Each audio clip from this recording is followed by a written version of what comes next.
Renda fixa e renda variável são duas categorias de investimentos. Mas qual é a diferença entre elas? Eu sou o Rodrigo Guerreiro e hoje é o nosso assunto aqui. A gente vai deixar tudo bem explicadinho, ou melhor, din-din por din-din.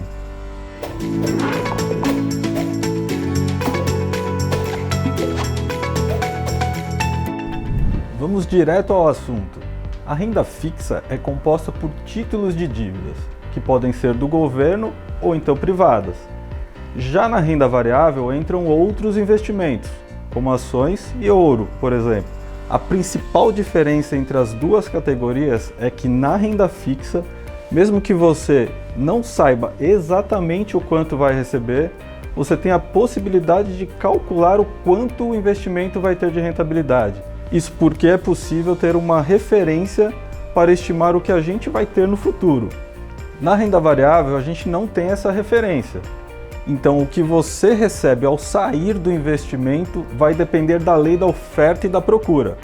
Mas atenção, na renda fixa do tipo pré-fixado, as condições que você negociou só valem se você levar o investimento até o prazo final. Senão, você também vai estar sujeito à lei da oferta e da procura. Só que também existe o tipo pós-fixado, em que você não fica tão sujeito a esse tipo de situação. A lei da oferta e da procura é bem simples. Quando mais pessoas acham que um investimento está valendo a pena, elas passam a procurar por ele. E isso faz o preço subir. Já se temos mais pessoas que querem vender o investimento, ou seja, tem muita oferta, isso faz o preço dele cair.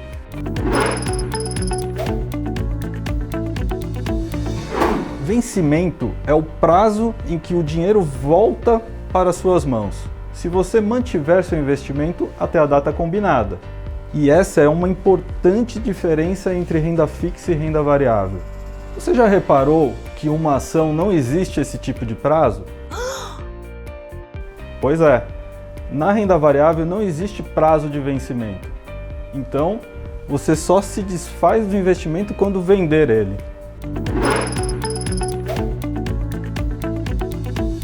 É comum a gente pensar que renda fixa é menos arriscada do que a renda variável. Isso até é verdade. Imagina uma empresa que emita ações e títulos de renda fixa.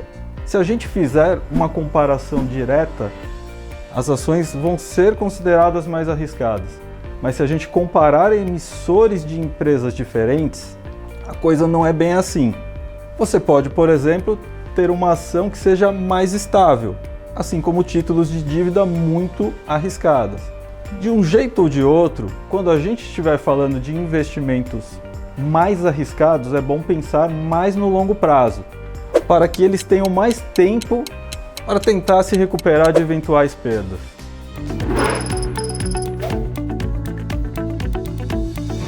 Para quem estiver pensando num curto prazo e buscando algo mais conservador, uma opção são os investimentos de renda fixa do tipo pós-fixados. Neles, a gente consegue fazer uma previsão de rentabilidade que geralmente não vai mudar muito se for preciso vender antes do prazo final. Alguns investimentos que costumam funcionar assim são os CDBs, o Tesouro Selic e a poupança.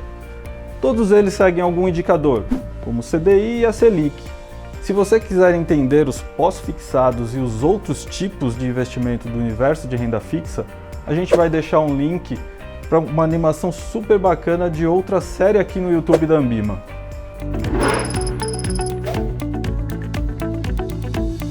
Retomando, quando a gente investe em renda fixa, consegue ter mais previsibilidade dos nossos rendimentos no caso de permanecer com esse investimento até o seu vencimento.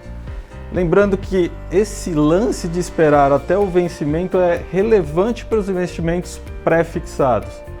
Na renda variável não temos esse tipo de previsão, até porque nem prazo de vencimentos os investimentos dessa categoria têm. É isso aí, pessoal. Se você quiser saber mais sobre isso, além do vídeo de renda fixa que a gente comentou, vamos deixar aqui a referência para uma outra animação, explicando a renda variável. Então dá uma olhada nesses dois vídeos. Siga os nossos canais, navegue pelo nosso blog e tenha bons investimentos.